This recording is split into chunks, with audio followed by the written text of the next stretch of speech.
Karen, first off, tell us a little bit more about the idea behind the project.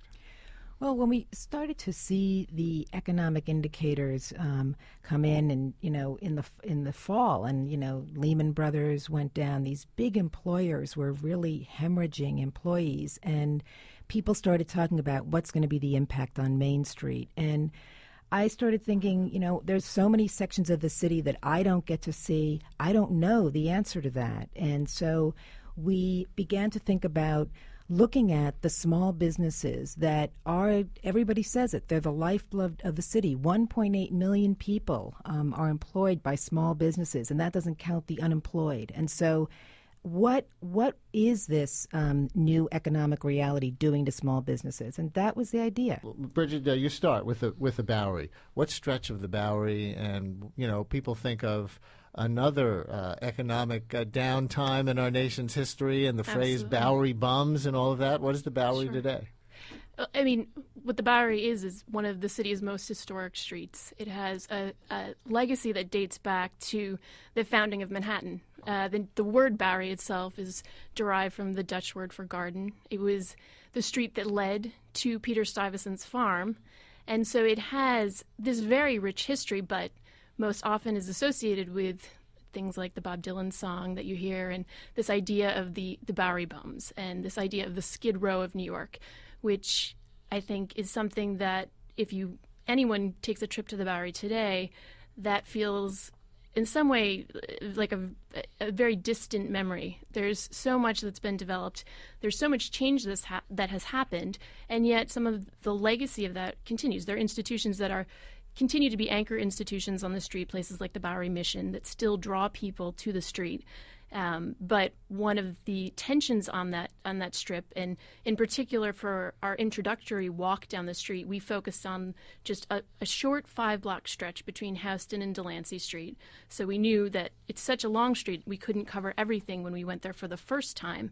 But just within that 5-block span, you can see both that history of the, people still going to the SROs and to the Bowery Mission, but also you see the Whole Foods, and you see what was supposed to be a brand new green hotel, and you see this new business called Green Depot, which is a new sort of Home Depot for the crunchy granola set. It's sort of And you wrote a blog post that says the Bowery, once New York's Skid Row, now teeters between commercialization and gentrification.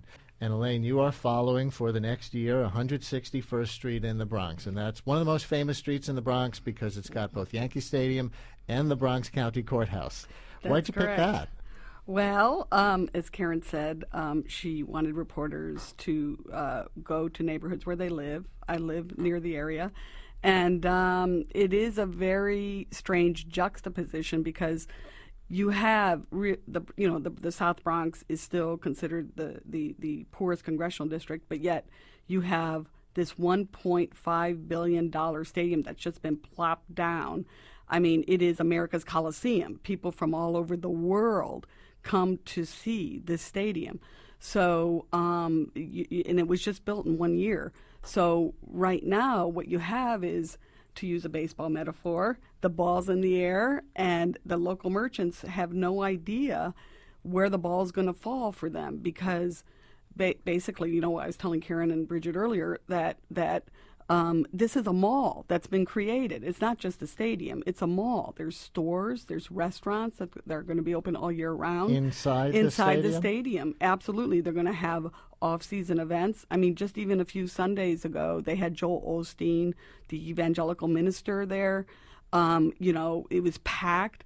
So they plan concerts, they plan all these things. And so, but the local merchants there on 161st Street who tend to serve the community are very concerned because they feel like all their business is going there, especially like the souvenir shops and the restaurant owners, that all of that is going to be taken in. And there's been a recent controversy because with the police department and the local merchants, because the way the barricades are being set up, they feel like people are being shepherded into the stadium and not allowed to come out. And it's interesting that you bring that up because I was walking by there the other day, and I noticed. I didn't try to go in to see if this was true, but it looked like the stadium itself had a Yankees souvenir store that you could walk into from the street without actually having bought a ticket to get into the stadium. That's correct. Unlike in the past, in order to get into their main Yankee store with the expensive clothes and, you can buy $55 sweatshirts and all that stuff, you would have had to be in the ballpark. So by setting that up, they're competing with the little merchants, stands, Sports World, and stores like that are outside trying to make a living off the Yankee games. Exactly. And then along 161st Street, there's several souvenir shops, and their prices are much cheaper.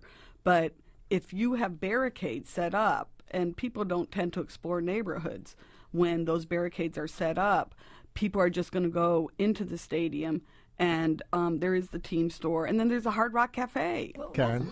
That's one of the things that's so interesting. It's counterintuitive. Elaine came back from the Bronx and said everybody up there is very nervous about this new rezoning because and we know that there's been a lot of rezoning in the last 8 years as the economy has moved up, and that's been part of the Bloomberg administration, to say, how do we actually remake this city and make it bring it into the next century?